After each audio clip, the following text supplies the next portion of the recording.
Welcome back, guys, to Just a Bit Outside. This is our weekly football show. I'm your host, Braden Krubling, along with my co-host, Nathan Keener here. And we go through the same routine. We got the same schedule, talking about college football, talking about Week 9 games. We'll also emphasize on our little sections in between. Then we'll move on to our winners of Week 10 and our lines that are locked, along with our fantasy players to watch out for. So to start off every episode like we do, Keener, take us through the college football world. Yep, we had this discussion last week. There wasn't the most highly ranked matchups, but they did turn out to be good. We did have one ranked matchup. But we're going to start off with the upset of the week, and that was the Purdue Boilermakers, which I said it seemed like a little bit of a trap game for Michigan State. Michigan State was up to 3. They fell in Purdue at their stadium 40-29. Tough game for them, but it came down to they couldn't stop David Bell from Purdue. I've talked a lot about this guy. I'm very high on him. He had 11 catches for 217 yards and 1 touchdown against this team. Kenneth Walker, the story for Michigan State all year, only had 136 rushing yards, which that's crazy to say, but he's done that good all year. He had those yards on 22 attempts. He did put in a touchdown. Peyton Thorne had a rushing touchdown as well. He had 2 through the air.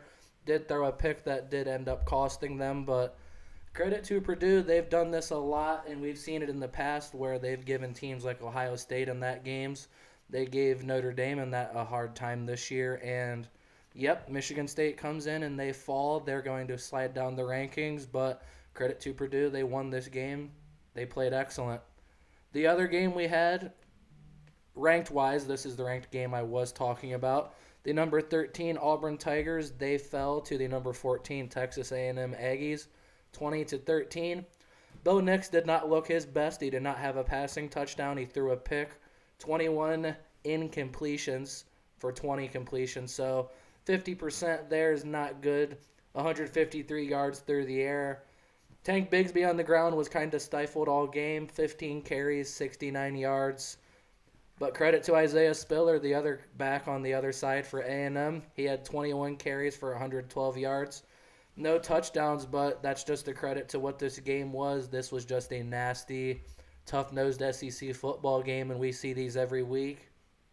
Just happened it was between 2 ranked teams, and it wasn't high-scoring. There wasn't any touchdowns scored passing-wise. It was just a rough game all around, though, but that's just SEC football. It becomes that.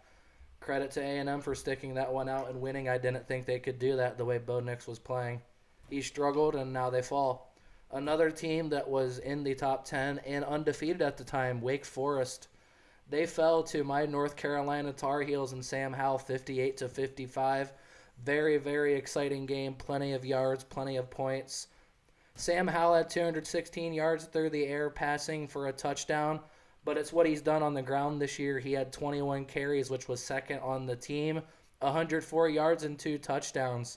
That's something we haven't really seen from Howell in the past. He's shown that this year. With the lack of receiving weapons as we go down here, Josh Downs, the Tar Heels' star receiver and essentially one of their only receivers this year, 4 catches for 35 yards. They really kept him in check, Wake Forest did. Credit to Ty Chandler, though, the UNC transfer they got from Tennessee. He stepped up very, very big. He had 4 touchdowns on 22 carries, 213 yards. He was a big-time threat that Wake Forest just couldn't stop. They really struggled against the run all year, but they scored enough points to keep up. Sam Hartman, he did his best. We saw him on QB1 before, the Netflix show. I'm a big fan of his.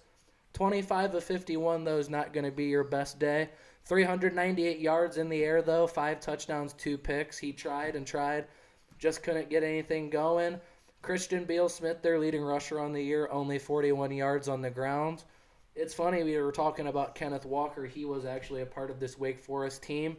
Transfers to Michigan State. Granted, he goes to another top 10 program, but just imagine what this Demon Deacons offense could be.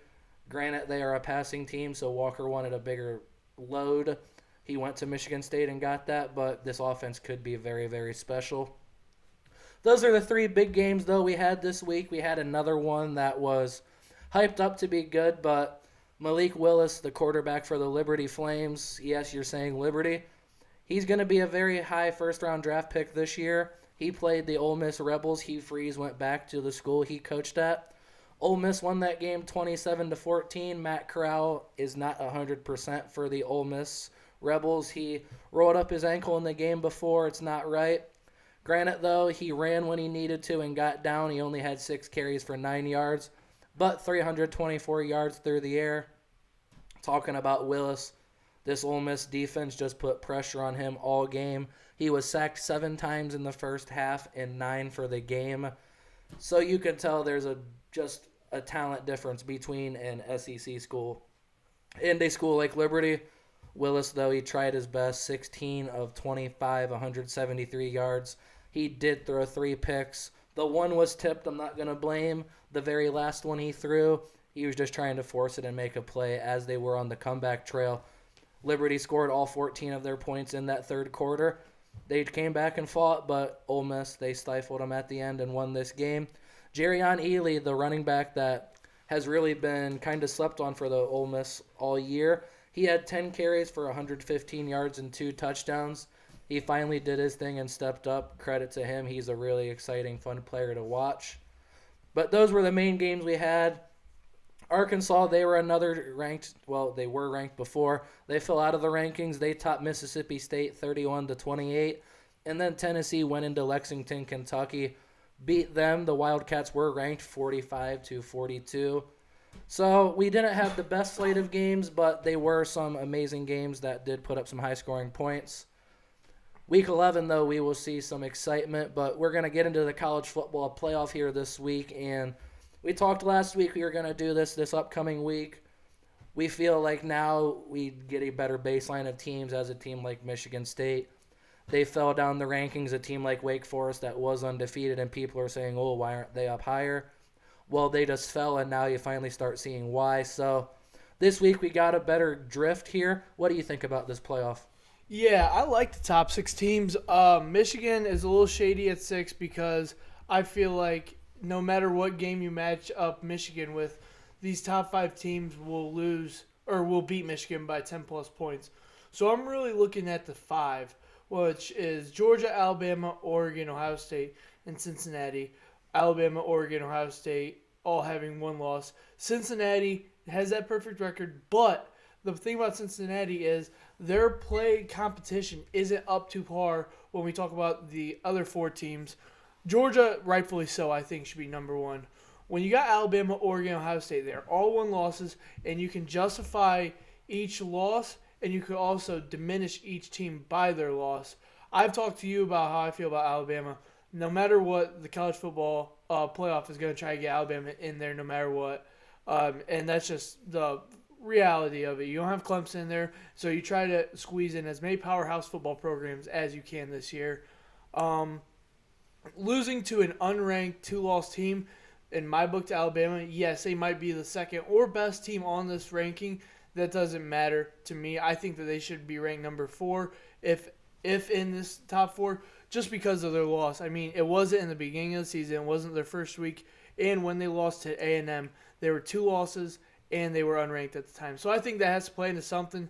Alabama might be the best team on this list. I still don't think that they should get that second ranking. Oregon has the 1 loss. Again, wasn't to an unranked opponent. The Oregon loss. Yeah. Oh, who's Oregon's loss to? I forget. Their loss was to Stanford. Yeah, Stanford was unranked at the time, so yeah. But, yeah, you went over those top 5 there. Alabama at 2, I feel like, yes, they are up there because of their name. I feel like they have not done well this year. They've squeaked out a lot of close games, like we can read off their schedule here. They beat Florida by 2, and we've seen Florida really struggle this year.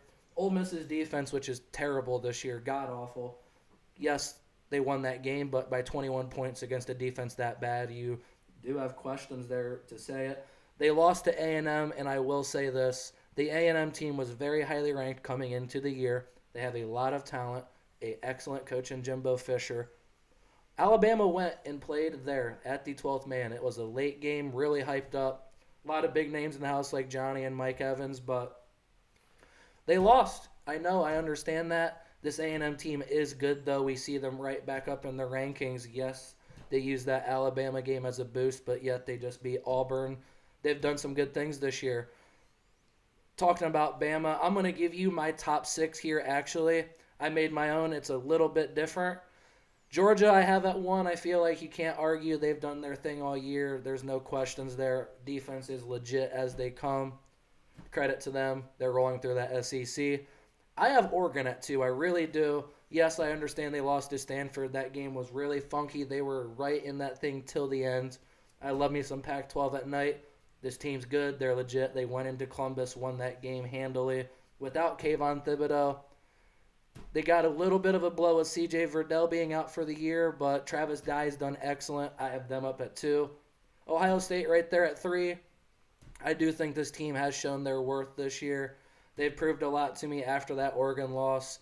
C.J. Stroud, he has some good weeks, has some bad weeks. You don't know what you're getting right now, honestly. He puts up the yards, they put up the points, and they win the games, though. Credit to them. This is the shocker, and I don't care. I've been on this bandwagon, and there may be a change that who's driving that bandwagon, but I have Oklahoma at number 4. They're 8 in the actual ranking, which you didn't even get down to them, but they are undefeated. You made a quarterback change. We were talking about the Kansas game where they struggled. They still won that game by 12 points. They beat TCU, which just beat a good team last week, by 21. The Texas game was a real shootout, which that's like Ohio State, Michigan, Duke, North Carolina basketball. Both teams show up and give their best. It means so much. That game was 7 points. They just went out. They beat Texas Tech last week at a big win. They beat a team like West Virginia this year that was up in the rankings. So I understand it doesn't look the sexiest, but I do believe in this Oklahoma team. This running game they have going right now is really, really solid with Williams leading the way at quarterback. Just really like that team, like that roster, and I like the road they have in the Big 12. I have Alabama down here at number 5. Once again, no disrespect to them. They lost that A&M game, which I'm still cutting them some slack, but they've struggled in other games like Florida. They struggled last week against an LSU team, which does not have the best talent and a lot of injuries in a terrible situation. That's why Orgeron's already on his way out the door. Just, you got to win better. Brian Robinson last week, their starting tailback, looked terrible. Just, there's a lot of questions with that team, I feel like. In number 6, I have the Cincinnati Bearcats. I do believe this team in the long run makes the playoff. Just keep winning, Cincinnati. I understand you're mad you're not up higher. You're undefeated. We've seen it. You struggled in some games. Granted, you come out and win them. They have the athletes on defense, the speed, size. They competed with the Georgia team in the New Year's Six Bowl last year right down to the end. Georgia barely squeaked that out. Georgia returned a lot of their players. They also had George Pickens last year. They had a healthy JT Daniels. Like, that Georgia team was legit. Cincinnati gave them everything they could handle. Just keep winning, man. Well, just keep winning. Just keep winning. In the other teams, there's going to be chaos. There's chaos up top. Just keep winning, man, and you'll be right there at the end. The thing about Cincinnati is you got these teams like the Big Ten with Ohio State where they're playing Michigan and Michigan State, which is going to be some quality wins or losses. I mean, it's going to be some quality wins for teams in these bigger conferences. Versus Cincinnati, they don't have a lot of quality wins on their schedule. So games like Tulsa last week, you have to take advantage. But yet we talk about this. You gotta beat those teams by multiple scores in order to set your place in the rankings because you don't have a lot of times. So you're just going to ignore the game they won in Notre Dame by 11? Oh no, they beat Notre Dame. You're just going to ignore the game they won at 14 in Indiana.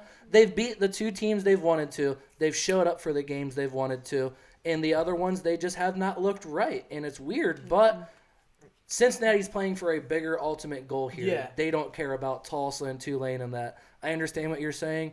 Cincinnati's done their job this year. They're winning the games, which Michigan State didn't win last week. We've seen teams fall every week. Cincinnati, to their credit, it's tough to go undefeated in college football. Yeah. They're doing it right now. It's a credit to them. This college football will shake up, though, as we said. Ohio State still plays both number 7 and 8, or number 6 and 7, in Michigan and Michigan State. So we're going to see some shakeups here. We know the SEC, you're going to have Georgia playing someone. Bama's still right there. You got teams right behind that are coming up. A lot can change in this college football playoff. Definitely excited to see how it goes. But we're going to go back into the Week 11 slate, and we're going to talk about Ohio State as the lead game. They are home, and they got Purdue coming in. Purdue is really, really hot right now. Talked about David Bell. He's going to be on the same field as the other two guys that are the top receivers in the Big Ten. No, this kid's right there with him. He has the talent. He's going to show it. Got some tough matchups against Denzel Burke and that Ohio State secondary. They've got to keep doing their job, though. Score points on offense. C.J. Stroud, 25 passing touchdowns, 5 interceptions on the year. He just got to keep doing his thing. He struggles at times. He forces some passes. You can clearly see that. But with these receivers and these running backs with Travion Henderson, this is just a really solid team. Purdue is 15th in the passing offense with 333 yards per game. And Ohio State, believe it or not, is 176th against the pass. So really good matchup there for Purdue. They like throwing the ball. Aiden O'Connell will make sure he gets that ball to David Bell. Payne Durham's a tight end down in the red zone that will get some targets. He's got 4 touchdowns on the year. Excited about this game. Purdue came out ready last week against top 3 Michigan State. Now they got 4th ranked Ohio State. Excited to see how this will go. Being in Columbus, though, will have an impact for Ohio State. Purdue does play better at home. Ohio State, they just got to show up, put that passing offense on display, as they are the 11th ranked passing offense. So, going to have some yards, going to have some points in this game. Excited about it. Not your typical Big Ten nasty, grinded out game there, but this next one really is. We got number 6 Michigan at Penn State. Penn State bounced back last week, won against Maryland. Cade McNamara from Michigan's doing his thing on the year, 9 touchdowns, 2 picks. They're working in J.J. McCarthy, the talented freshman, really, really well. Hassan Haskins and Blake Corum, they lead this backfield. 10 touchdowns for Corum, 11 touchdowns for Haskins, both over 130 carries. Real impressive duo out of that they can just hand it off to at any time. Cornelius Johnson, he's about their only deep threat at receiver. Big play guy, he's got 3 touchdowns on the year on the 28 catches. Penn State's really got to slow him down. We saw them slow down a name like Chris Olave. Real explosive guy. We're going to see if they can do this for Johnson. But Sean Clifford, he's just got to be better for Penn State. 6 interceptions on the year, 16 touchdowns. Starting to get going here. Noah Cain coming out of the backfield for them, 293 yards, 4 touchdowns on the year. It's about this passing duo, though, that Clifford will get the ball to. Jahan Dotson, 9 touchdowns on the year. Parker Washington has 2. Dotson's right up there with Bell, with Olave, with Wilson as the best receiver in the Big Ten. Real explosive guy, 932 yards on the year. Get him the ball on the outside and let him make plays. This passing offense is 45th in the nation, but that is against Michigan's 45th ranked defense, and they are 21st against the run. So we're going to see Penn State really try to get the ball in the air here. Could be a bad matchup for Michigan, but I believe they will win. I did about Oklahoma. They got a test this week. They go to Baylor. They are the 13th ranked team, as Oklahoma is the 8th. Caleb Williams, a lot of pressure on him in this game. This Baylor defense is legit. Gary Bohannon will put up points with Abraham Smith and Tristan Ebner out of the backfield. Talked about the duo that Michigan has. These guys are right up there too, both over 100 carries for them, 600 yards for Ebner. Smith has 1,023 on the year. Oklahoma's really going to show off their defense that is 48th against the run. It's really curious to see what they do on the ground, though, as the Sooners. Kennedy Brooks, 131 carries on the year, 802 yards, 9 touchdowns.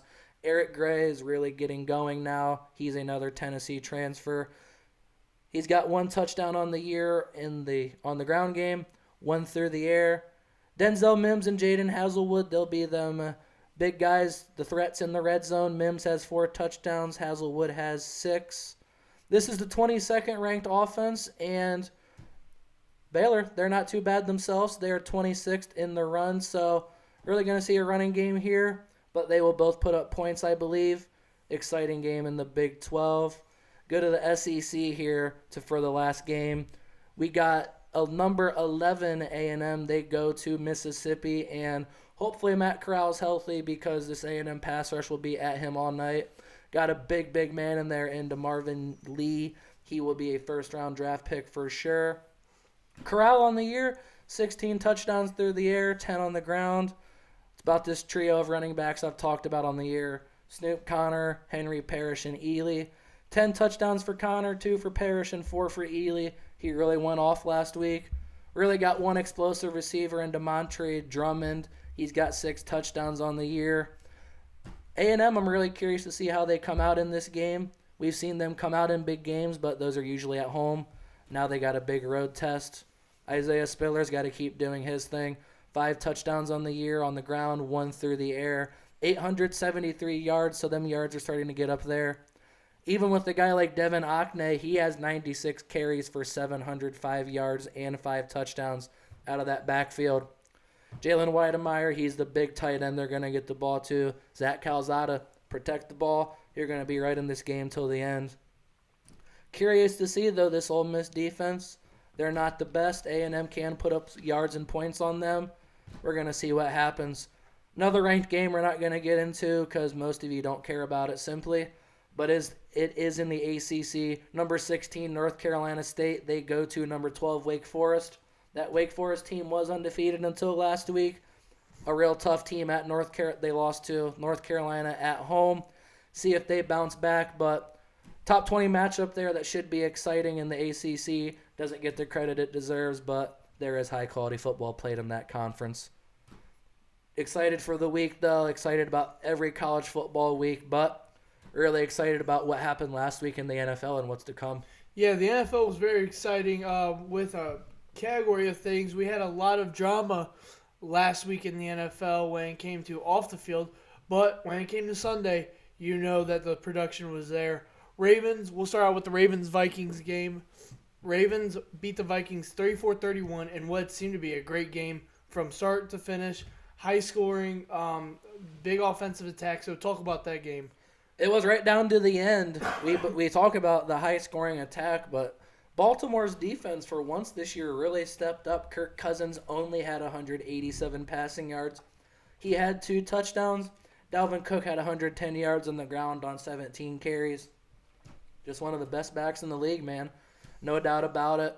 Justin Jefferson, he got in the end zone. He had that 50-yard catch, but other than that, he was really quiet. He had 2 other catches for 19 yards, so 3 for 69. Not the best game out of him. Adam Thielen was held to, believe it or not, 2 catches for 6 yards. He did get in the end zone as well. But we talked about Baltimore's defense. They came out against Cincinnati. Didn't really do anything against the pass. This last weekend, it was a different story. Lamar Jackson, he had 3 touchdowns through the air, 2 interceptions, 27 of 41 for 266. Don't forget to mention the 120 yards he had on the ground on the 21 carries. He was active and carried this team. Got the ball to Marquise Brown, Rashad Bateman, and Mark Andrews. This trio you're going to start hearing a lot of noise from.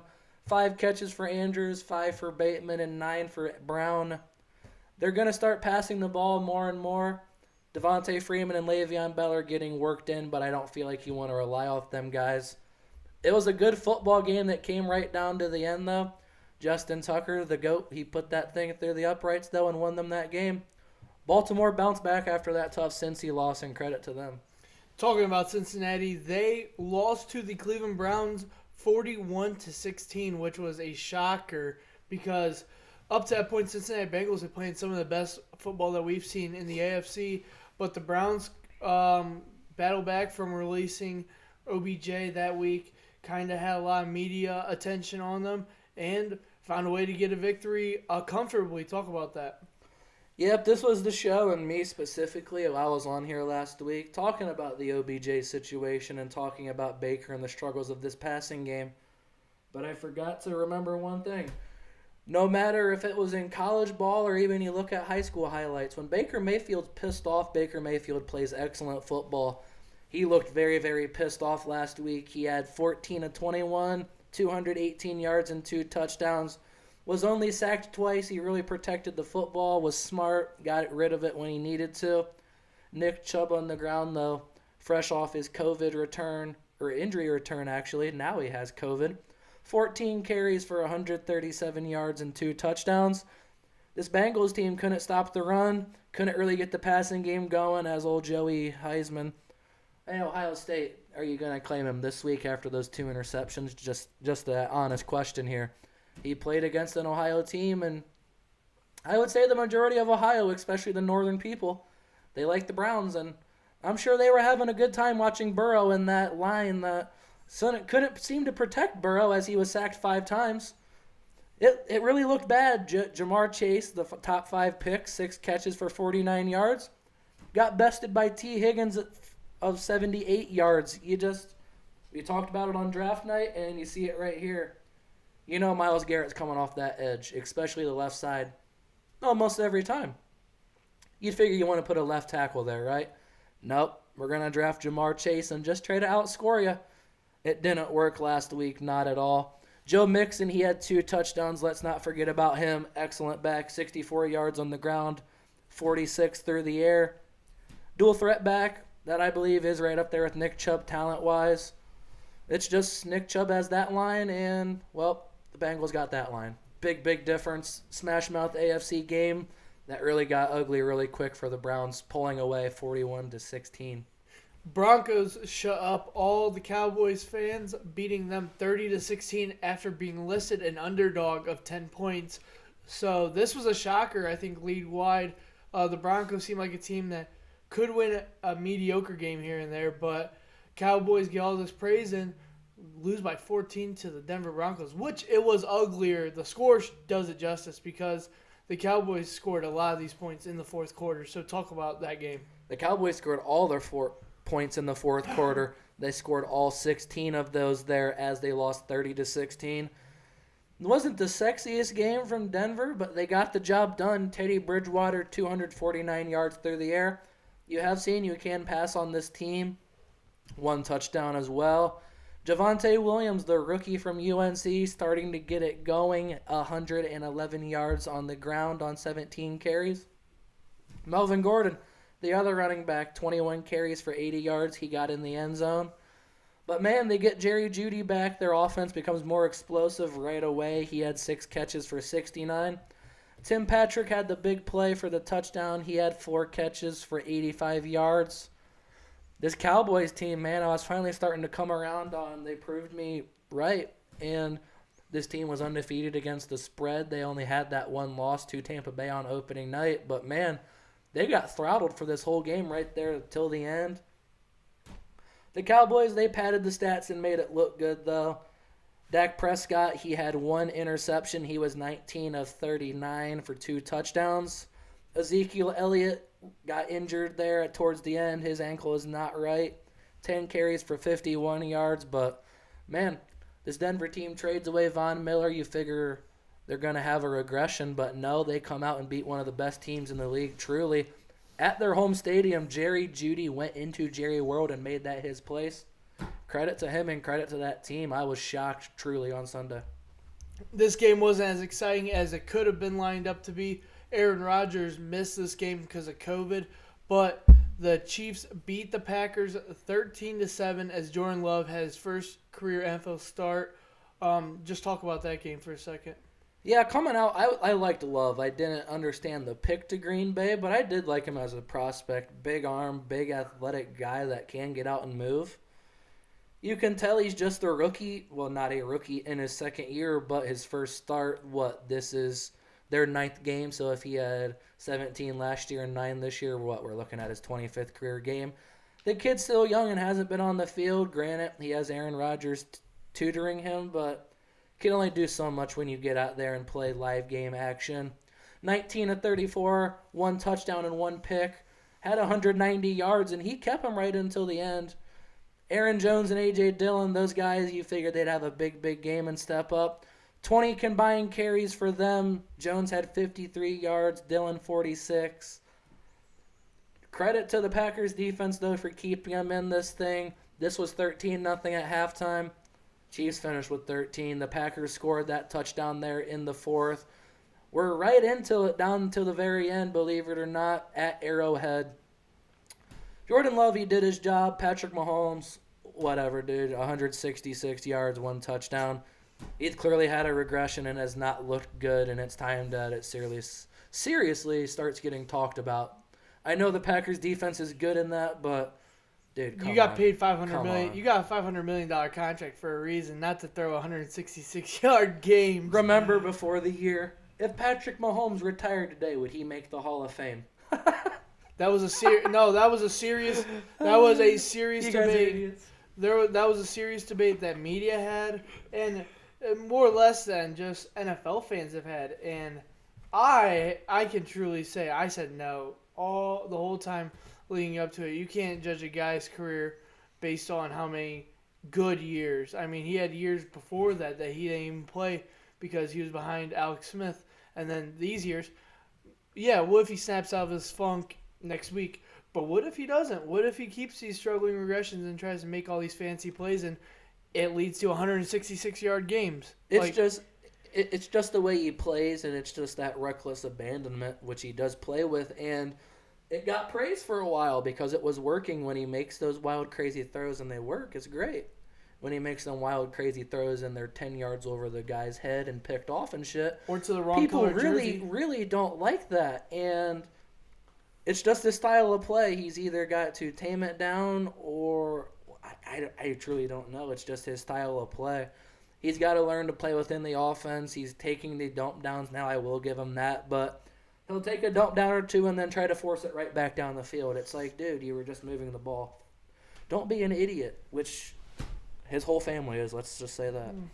The Steelers beat the Bears in Justin Fields, what looks like his best start yet. The Steelers 29, the Bears 27. And what would you have to say about the ending of that game? It was. I'm not a Justin Fields fan, but Matt Nagy is putting him in terrible situations. Let's just say that. This offense has not looked the same all year. Fields, though, he really, really, really impressed me in this game. A big-time game going into Pittsburgh against that pass rush, against that secondary, against that linebacking core. Just that defense all the way around with a limitation, essentially, at your head coach and a lot of other positions. David Montgomery just got off the IR. Fields, though, 17 of 29, 291 through the air. 1 touchdown and 1 pick. Got sacked 3 times, all by T.J. Watt. The dude's just a freak coming from that other side. You can't do anything about it. Monty, we talked about him getting off the IR, 13 carries, 63 yards for him, so not really giving him the whole workload. Fields finally used his legs. He had 45 yards on the ground on 8 carries. He looked good, and so did Allen Robinson, a guy that has not looked good all year. 4 catches, 68 yards for him. Darnell Mooney, he got in the end zone, 3 catches for 41 yards for him. And Cole Kmet, man, this young tight end from Notre Dame, he gets better and better each week. 6 catches for 87 yards. But damn, talk about another young, sprung tight end that is going to take over this league. And on our NFL draft show, we talked about this. If Kyle Pitts did not exist, Pat Freiermuth would have been a top 10 pick, first-round pick, no doubt about it. He falls to the second round, and of all places, Pittsburgh picks him up, of course. 5 catches for 43 yards and 2 touchdowns for him. Big red zone guy. They call him Baby Gronk for a reason. The Pittsburgh fans love him. I love him. When you put in him with when you put Freiermuth with Najee Harris, you got an excellent rookie tandem there. Najee, 22 carries, 62 yards, and 1 touchdown on the ground. Against that Bears defense, Roquan Smith was flying around, making it hard to get yards. Big Ben didn't look the best, as he usually never does, but 205 passing yards through the air, 2 touchdowns. It was just an ugly game. Honestly, for the first half with the Bears, they scored 21 there in the end. They were getting momentum. The Steelers were struggling, and then there's a taunting play, which we will get into next, and the league is just... We can get into it now. I mean, talk about your side of it. The league is just... It's terrible. I was watching that. We're going to get into this. Cassius Marsh. You clearly don't know who the hell he is, because I didn't know who the hell he is. Fun fact, you were playing Madden last night. You're like, oh, look, it's Cassius Marsh. Had no clue who he is. The guy's 29 years old in his 8th year with his 8th different team, His last team was the Pittsburgh Steelers, who they are playing. That was his third team last year. He had 3 teams last year. That's just where he was at. He gets his 15th career sack. Credit to him. First in 3 seasons against the team that didn't re-sign him last year. Does a pretty cool 360 Sparta kick. All right, cool. We all love kind of just a bit outside is a fan of good celebrations. Kind of walks over to the sideline and it doesn't do anything, but you can tell him kind of walking over. But we're talking he was on the fucking hash, and the NFL hash is a difference. He was standing there, did not say a word to the Steelers sideline. Turns around, the ref makes sure he hip checks him right into the guy and throws a flag. He was already reaching for the flag, I will say that at that point. But first off, ref, what the fuck?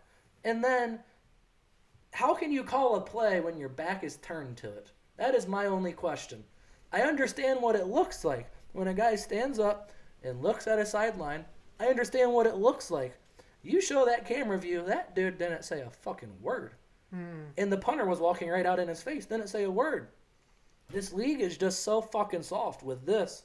With jersey restrictions that my guy CeeDee Lamb keeps getting fined for. Like, this literally is the no fun league. Like, shit like this just proves it. A guy, a journeyman, the definition of a journeyman. 8 teams, 8 years. 8 years in the league. Just gets a good highlight for his career. On Monday Night Football in the 4th quarter. Game changing. I understand you want to teach young kids a lesson, but dude, part of sports is talking shit, talking a little bit, showing emotion. Yeah, Cleveland loves guys like Nick Chubb and that. They also love Baker Mayfield because Baker Mayfield shows with emotion, wears it on his sleeve and shit. What happens, and it probably will this year, when Baker gets one of his signature rushing first downs and does this thing where he does the first down and they throw a fucking flag. I'm sorry, we've seen dumb shit like that happen this year. We've seen a running back get up from a first down, go like this, and get a fucking flag. It's stupid. I understand the league wants to. I don't even know what the league's going for here, other than kind of teaching kids play the sports the right way. But part of it is the attitude, the aggression, just showing your passion. Cassius Marsh did that, and he got penalized for it. And it just sucks that the NFL puts guys in that position. Credit to Cassius Marsh, amazing play. If that doesn't get called, the Steelers might not win that game, let's just say that, because the Bears were going to get the ball back. Yeah, looking at Week 10, we have a good slate of games this week. I believe this is one of our better slates of games all league-wide, but we are coming off a slate where I thought was personally one of the worst slates of games last week, and it ended up becoming pretty good. So tonight we have the 6-2 Baltimore Ravens visiting Miami. Hot weather. They are 2-7 though, not such a hot football team. I will take my guy Lamar Jackson and the Baltimore Ravens to win comfortably.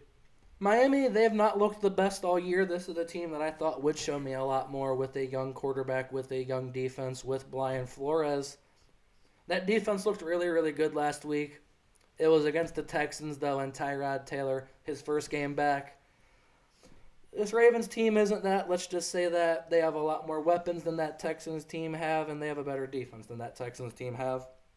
I'm going to take the Ravens in this one, but that Dolphins defense did look good last week, so if there is a bit of a struggle from the Ravens offense, it would not shock me. And me and you also have kept record of all the games that we've picked, and I am currently up 4. So 4 games ahead, not as big as I had at one point, but you are creeping in on me. So let's see if we have some different opinions between here, but I got a pretty solid list of mine. We start off 1 o'clock Sunday. I will take the Bills over the Jets, even though the Jets are winning somehow. I'm going to take the Bills as well. That game last week, it was weird. It's a game we didn't talk about, but the Jags beat the Bills, and it's like, what the hell? This Jets team is probably just as bad as them. I don't expect Buffalo to do that. I don't expect them to fumble a division game. I have them winning. The Tampa Bay Buccaneers visit the Washington football team, who you had high standards for going into the season. Haven't played up to those defensive names that they were called. I mean, we thought that this was going to be a defense that the NFC East was going to be afraid of, and now they're 2-6, tied with teams like the Jets, the Dolphins. So, where do you think this game goes? I'll take the Bucks. I got the Bucks as well. This football team defense, it just hasn't been good this year. They got that pass rush up front, but when you really don't have any pressure and can't really get any coverage in your secondary, it sucks. And now you're going up against Mike Evans, Antonio Brown, and Chris Godwin, and Gronkowski, and O.J. Howard. Yeah, just a bad matchup for them. I don't care what the fuck happens. This Tampa Bay defense, they are playing good. Washington this year has struggled at times with protection. Tampa Bay, they get a lot of pressure. I got the Buccaneers winning this one. The 4-4 Falcons, who have won most of their recent games, play the Cowboys coming off a loss against Denver. As much as I want to pick Falcons, and I think that they keep this game close, I'll go with the Cowboys in a bounce-back game. Yeah, Dallas will definitely bounce back. We talked about Zeke if he is injured. Tony Pollard, a guy I'm really high on, he will step up. These receivers last week, they had a lot of drops, and it just did not look good. Them boys got back in the lab and worked. I'm sure Michael Gallup will be back this week against the Falcons team that I've talked about. Their defense is just not good at all. They don't get pressure. They can't really tackle, and their corners just aren't good. You got a guy like A.J. Terrell going to be forced to cover a guy like Amari Cooper and CeeDee Lamb. Not a good matchup for them. I got the Cowboys bouncing back. The 5-3 Saints are without Jameis Winston, but are still managing, and they visit the Derrick Henry-less Titans. But they still sit 7-2, couple games ahead in the AFC South. Big win over the Rams. I'm going to take the Saints, but I do think it's close. I got the Titans in this one. They've played really, really well, even without Henry. They went into SoFi last week and beat the Rams. This team's also beat the Chiefs. They lost to the Cardinals early on in the year, and it didn't look good. This team, though, they have bounced back and beat really high-quality teams. They also beat Indy twice, so let's just toss that in there as high-quality teams. They can beat this Saints team with Trevor Siemian or Taysom Hill back there. Going on, we have the Jacksonville Jaguars coming off their second win against the Buffalo Bills. They visit Lucas Oil Stadium in Indianapolis and play the Colts, a division game. I have the Colts. I think they're going to make a push to win this AFC South, and in order to do so, you got to win some of those low division teams and get those free games. So I'll go Colts. Yeah, this Jags team was able to knock off the Bills last week, but if you look at the Bills' offense compared to this Colts offense, they are a complete 360. This Colts offense, they like to run the ball. Yes, Carson Wentz and that have done well this year, but they love getting this rock to Jonathan Taylor. This Bills team, they lost last week, don't have running backs. Well, this Colts team does, and they're going to give them to you hot and heavy. I got the Colts winning this one. The 0-8 Lions visit Heinz Field and play the Steelers. I do not think the Lions will get their first win this week. I will take the Steelers. Got the Steelers as well. The Lions, they're the Lions. DeAndre Swift and Hawkinson have looked good. Other than that, not too much. Wouldn't be shocked if Jared Goff throws a pick or two against this defense that has flown around. I got the Steelers by a lot. The Browns visit Foxborough and go into New England. Both teams are 5-4, so this is kind of a pick 'em in Vegas' eyes. I have the Browns. I'm going to go with the Browns as well. This is really, really close for me. But I'm going to go with them ultimately because as much as the Browns' backfield is nicked up, so is the Patriots. We got it. Damian Harris was injured last week. Ramondre Stevenson as well, so you're going to rely on Brandon Bolden. Dearness Johnson has stepped up in his time this year for Cleveland. Baker did lose to his only matchup against Belichick. That's the only worry I would have, but I'm still going to take the Browns. The Vikings, who are 3-5, visit the Los Angeles Chargers at 5-3. I'll take Justin Herbert and the Chargers. I want to go out on a limb here, and this Vikings team, they've lost a lot of just close, gnarly, kind of shitty games this year. But we've talked about in past matchups in the fantasy segment, the Chargers aren't a good rush team against the run. Dalvin Cook, he has some shit going on right now, but he will play. Alexander Mattison will play even if Dalvin Cook isn't back there. They got a good duo back there. This team can pass, they can run. This defense doesn't look the same without Danielle Hunter. I will mention that. But I think this Vikings team can pull out a win. And against the Chargers team like this, they have had some ups and downs. Not sure what you're going to get each week. Think the Vikings can finally bounce back. Yeah, the Vikings, in their 5 losses, I just looked it up. In their 5 losses, they've lost by 21 combined points. It sucks. It really does. They've been the Browns. They were right there with the Ravens. They were right down with like some of the best teams in football. They're right there, and it's unfortunate for them. Yeah, so it's just a tough, gritty team. But it's part of the NFL. We've seen teams like the Chargers in the past before they got Brandon Staley this year. They couldn't win the games when it came down to it in the end. That really right there is what the NFL is. Mike Zimmer, I hate to say it, but his seat could be getting really, really hot, and no one's talking about it if they keep this up. Cardinals 8-1 host the 4-5 newly signed Cam Newton Carolina Panthers. So I will take the Cardinals. I don't expect Newton to play in this, but I will say P.J. Walker is in there. This is a guy we both know from the XFL and his time with the Houston Roughnecks. Yes, but, yeah, I got the Cardinals in this one. I will say Stephon Gilmore in his 2 games with them does have an interception. So whether it's Colt McCoy or Kyler Murray back there, we're not sure what we're going to get. They are nicked up. Chase Edmonds will be out. Hopkins we're not sure about. A.J. Green is back, though. Colt McCoy looked really, really good last week, as did James Conner. Got the Cardinals rolling.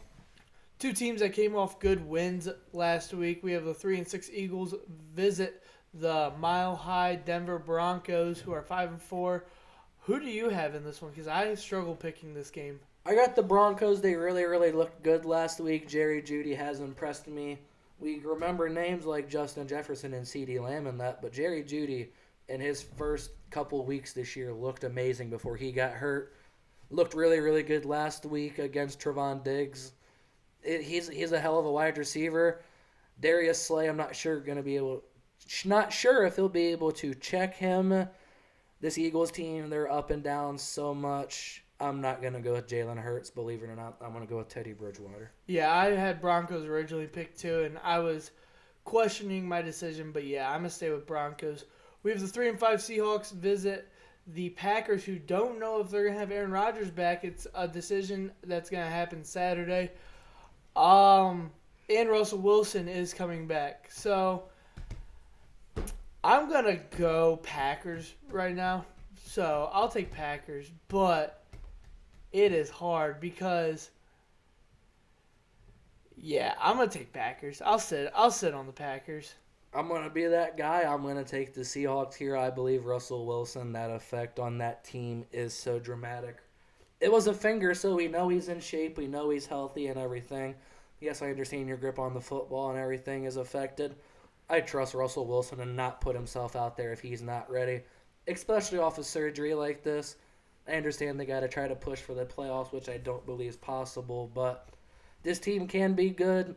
I think Russell Wilson, I don't believe Rodgers will play. I just don't. I don't think he'll be cleared in time. So I'm going to go with Russell Wilson and the Seahawks team.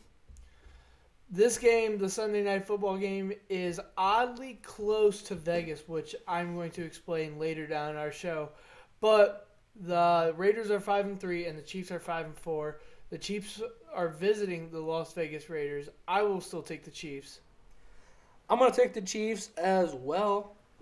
This Raiders team, without some of the weapons they have, which I will talk about later, they don't have this explosive scoring on offense. Neither does the Chiefs team, but I trust them to score enough points. I trust Harrison Butker and this special teams unit if it comes down to that. Yeah, going on to our Monday Night Football game, the Rams coming off an ugly loss, visit the San Francisco 49ers, who I don't think are a good football team at all. But I will take the Rams. Yeah, the 49ers and our the show to start the year, preseason show, good Lord. I was high on this team. I thought Trey Lance would get in there sooner than he has. He has not. Brandon Ayuk last week did look really good. Debo has looked good. Just question this team's run game and their ability to protect Jimmy Garoppolo. I got the Rams winning this one.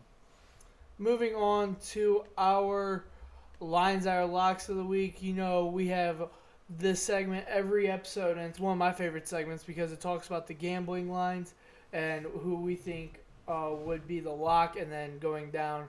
So my lock of the week is the Kansas City -2.5 versus Oakland. I think that this is a good divisional game that the Kansas City's looking for comeback or looking for revenge, and they find their groove going into the season off of this game. I could see this being a 2-score win. Yeah, this is I'm going a bit different way here, and for my lock, it was. I told you this was a shocking one, but I truly believe this will happen. I got the Cleveland Browns and New England Patriots under 45.5. I do think that's a lock. The Patriots are 5 games under that 46-point line this year, and the Browns are 4 games under that 46-point line this year. So both teams have shown they're able to get under it. And the Browns this year, when they play teams that like to slow down the pace and run the football, we saw the Bears was 26-6, the Vikings was 14-3, the Broncos was 17-14, and the Steelers was 10-15. If I'm correct, I do believe all those are under 46 points. This Patriots team, they're nicked up. This Browns team, their backfield's not going to be the same. Because just both teams aren't healthy. Both teams feel like they're just going to want to run the football and get out of this jaunt. So I got that under 46. I feel like that can be an easy money win for you this week. Staying on that game, I think the Browns cover a 1.5 spread as they are underdogs in this game versus New England. So I will take them covering the 1.5. Yeah, I talked about really stuck on this one. I like the Browns in this, but you're just not really sure, especially against Bill Belichick. The second line I got here, I got the Falcons at Dallas as +9. Listen, the Cowboys, it was a fluke game last week. They were 7-0 covering the spread before that. Just bet on the Cowboys, bet on this offense. They are good. This Falcons team is not. It's just simple logic as that. Cowboys have won a lot of games this week, or a lot of games this year with the spread, with a lot of big lines. Don't be scared of 10 points. Also, my last line of the week, I picked them winning this game, and they're the underdogs in the line, so I might as well just put the line in there. I think the Saints cover a 3-point underdog spread against the Tennessee Titans. The Tennessee Titans did look good last week without Derrick Henry. Can they keep it up? Who knows? The last line I got here, I got the Philadelphia Eagles at the Denver Broncos. The Broncos are -2.5 in this game. I don't want to put my money on Jalen Hurts, especially a secondary that is good. Talks about Patrick Surtain being back this week already, so excellent for them in that secondary. You put Surtain on a guy like Devontae Smith, his former college teammate that he went up against every day in practice, knows a lot about. This Eagles offense, they don't have a lot of weapons. If you take out the main weapon from that offense, it clearly does not look the same. Even if you have a guy like Dallas Goedert, Alex Johnson, and some of them linebackers can get out and cover. Even Kenny Young, a name they just acquired, think they can easily cover a field goal in that game at home, which we're not going to talk about. Mile high is clearly a big difference. Yeah. Going on to our fantasy players this week to watch for, who are some players that you want our fans to watch for? Yeah, each week here we go differently. You kind of give some bigger name guys. This week, though, this is shocking. I do have 3 big names, but if you're in just a season-long league, these guys all should be out there on your waiver wire, which I checked. Most of them are in my 3 season-long leagues. I got Trevor Lawrence as my quarterback if he's healthy. Key word, if he is healthy. He has an ankle injury. He's nicked up after that game last week. But I think he's going to want to get out there and continue on that momentum. The Colts, they have not done that excellent against quarterbacks. They are giving up the 3rd most points to fantasy players. We saw a guy like Josh Johnson. He came in when Mike White, I should say, got hurt for them Jets. Johnson came in and had 28 fantasy points. He had 317 yards and 3 touchdowns. Ryan Tannehill as well, 265 yards, 3 touchdowns. Lawrence has 2 picks in the last 5 weeks after that really struggled to start the year. He's protecting the ball, learning the NFL game. They get James Robinson back this week as a safety valve out of the backfield they didn't really have last week. I like Trevor Lawrence in this one. I really, really do. We talked about the Raiders not having many passing weapons, and They just signed Deshaun Jackson, so don't be shocked when he goes out and scores a tutty. But I'm going with Kenyon Drake, and he has 8 targets last week, which was third on the team. He had 70 receiving yards, which was second most. And this game against the Chiefs, we've seen they probably will be high scoring, as in the past. They're going to want to get the ball to their weapons.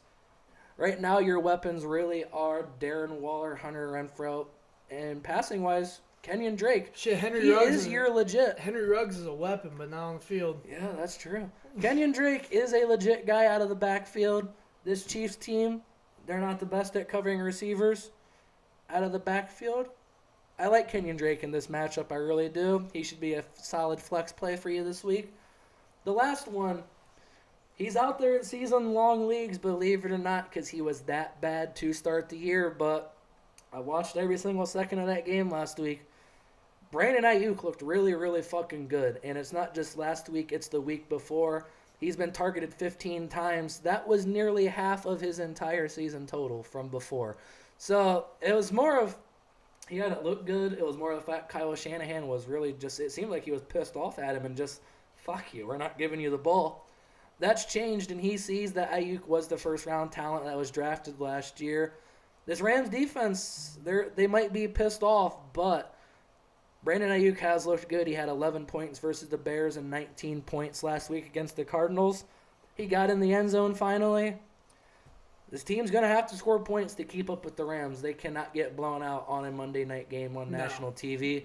They got to score points. What better weapon to go to than Brandon Ayuk? I think he'll have a big, big week.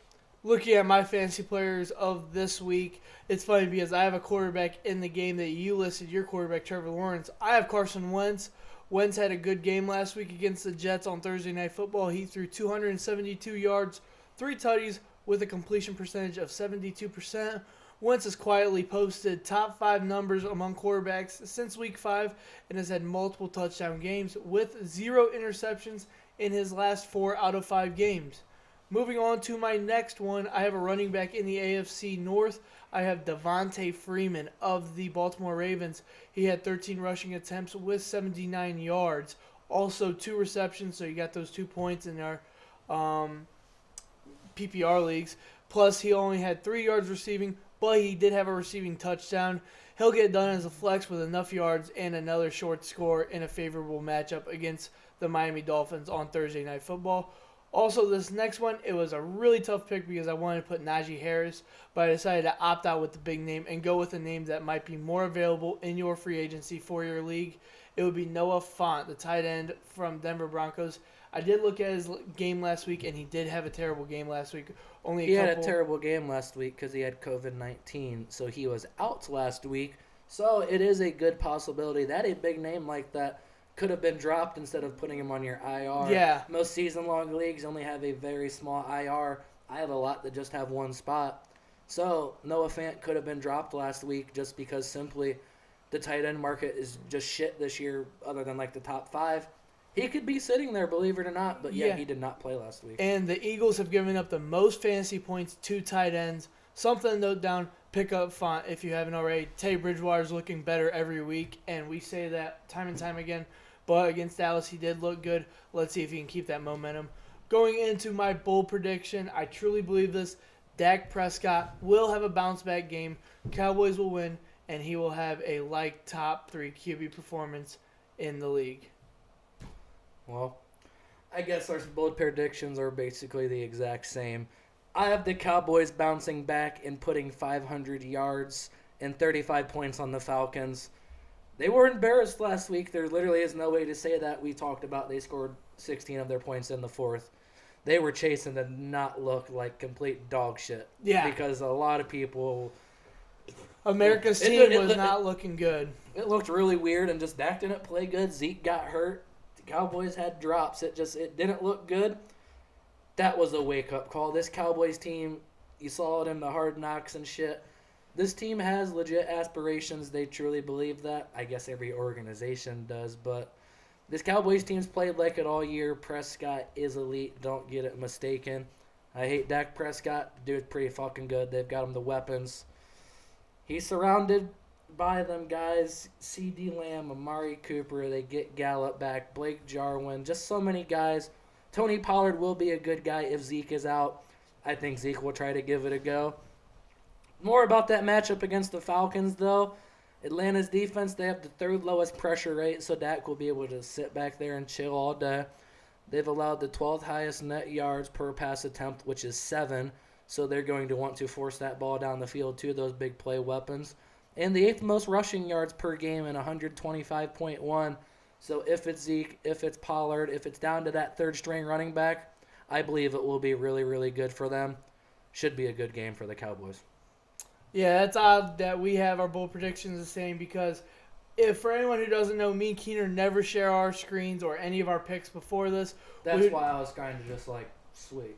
We just go up here and kind of pump this thing out. But that will do it for our NFL Week 9 or Week 10 preview. I'm your host, Braden Krevling, my co-host, Nathan Keener. If you guys have any suggestions of shows that we should do in between the week, send them our way. I know that our viewership isn't as big as we want it to, but one day it will get there. So thank you guys for your endless support. Like, subscribe, and check us out. Peace.